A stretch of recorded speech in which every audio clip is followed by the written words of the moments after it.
What's up, y'all? It's Kyrie. I'm back again with another video at Renaissance. So everybody is up in arms. Everybody's angry. Everybody's disgusted at the recent comments Skip Bayless had in regards to Dak Prescott coming out and saying that he dealt with depression and anxiety due to the fact that his brother committed suicide, and also he lost his mother at a young age, while he was in college, due to cancer. So Skip Bayless came out on his show, Undisputed, that he co-hosts with Shannon Sharp. And he was basically saying that Dak is the quarterback for the Dallas Cowboys and that he doesn't have any room to be weak. He said Dak should have kept that private instead of coming out with it. If he wanted to see a therapist, that's fine. Or if he wanted to call up a teammate like Ezekiel Elliott and discuss the issues, that's fine too. But as the quarterback and having this hard job, especially being the quarterback of America's team, the Dallas Cowboys, his thoughts was that Dak Prescott should have kept that out of the media and out of the forefront because it might come off as weak. And he questions if Dak has, quote unquote, what it takes because of what came out about him being depressed and having anxiety. So a couple of things I want to touch on.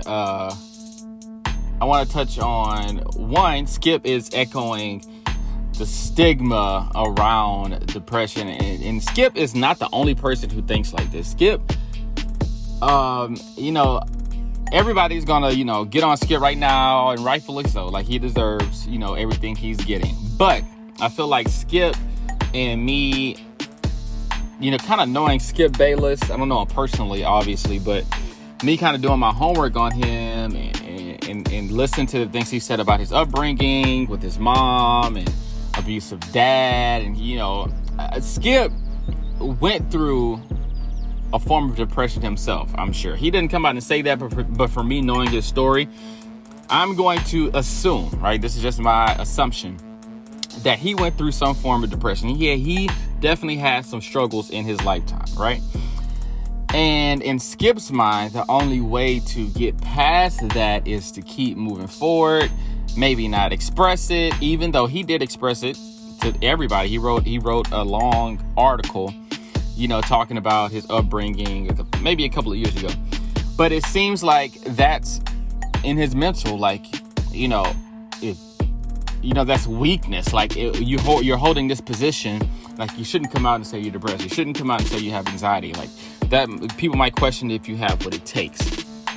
And Skip is like I said earlier, it's not the only person who thinks like this. And we have to remove that. Just because somebody has depression, just because somebody suffers with mental illness, just because somebody suffers anxiety, doesn't mean that they are not fit to lead. Right? And I think Dak actually showed great leadership skills by being vulnerable enough to come out and express what he was going through when a lot of people wouldn't, especially people in his peers, because, right, just like Skip Bayless, there's a lot of other people who would see that as a weakness, and as an athlete, especially an athlete at the highest level that you can play your sport, right? You don't ever want to be seen as weak. But Dak coming out, and a lot of other players came out. Kevin Love, he's in the NBA. He came out and expressed what he was going through, what he was battling. So we see a shift in athletes being vulnerable and athletes speaking out about how they're feeling. So I feel like Dak really showed great leadership in actuality by being willing to step out of there when a lot of people would not do that. So to me, that took a lot of courage.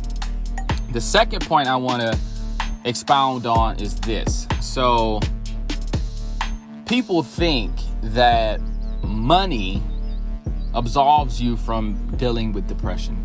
I'm sitting here and, at work, and the headline comes on a TV screen and somebody says, "Oh, I'm a millionaire. What am I, be depressed about?" And that's not the first time I've heard this. Back when Terrell Owens, I think it's 2007, 2008, don't quote me on that, but I think that's the year that T.O. tried to commit suicide, right? And people were like, this guy just signed a $25 million. I think even a reporter asked that question. You just signed a $25 million contract. What could you possibly be depressed about? And I think that is so ignorant, because if anything, having a lot of money might heighten your depression, right? You're usually the breadwinner of your family. You have people asking you for money. If you don't give it to them, then you change. You're stuck up. You're this, you're that. You have to maintain a certain lifestyle. You have people that's gonna backstab you for money. All these things, like Biggie said it best: more money, more problems. So it's crazy to me when people think that, oh, I reached a certain tax bracket, that now all of my depression, all my mental illness, all my anxiety, right, is gone, which is not the case. And in the athlete's position, like, you have this job that's very stressful. People might look at it like, oh, it's just a game, but it's highly stressful. You have to be able to say the right things to the media. You have this pressure of being a role model. Like, it's so much that goes into that lifestyle, and that goes into having money in general, right? That could lead to depression. Like, and I always say that, money doesn't change you. It only exposes who you are.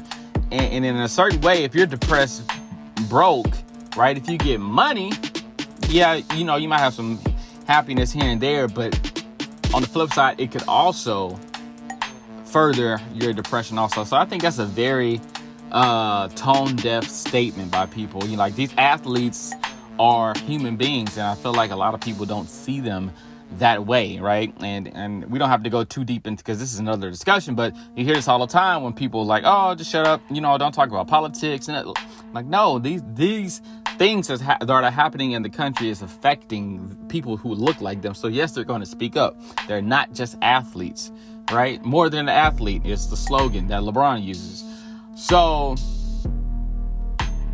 yeah, these guys are more than athletes. They are human beings. They have things they go through. And in Dak Prescott's case, he lost his mom while he was in college to cancer, right? His best friend.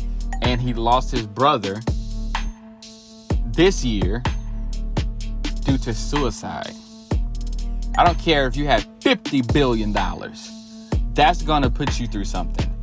So kudos to Dak Prescott for having the balls and the courage to come out and express exactly what he was going through. Because with him doing that, a lot of other men, because men, right?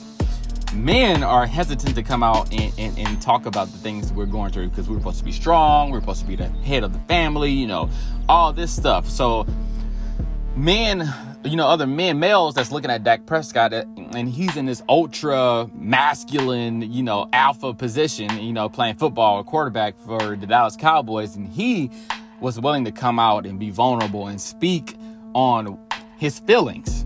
So I commend Dak Prescott. Skip Bayless, I'm interested to hear what he's going to say. I'm sure he's going to have some type of explanation, apology. I just think his comment is very tone deaf at the time. And shout out also, we're focused on Skip Bayless, but shout out to Shannon Sharpe. Shannon Sharpe had a great response to Skip Bayless, right? And he really put things in great perspective. So guys, tell me what you think. Do you think that Dak showed courage by coming out and expressing how he feels? Do you agree with Skip Bayless? Or just let me know. Like, comment, subscribe, and thank you guys for listening.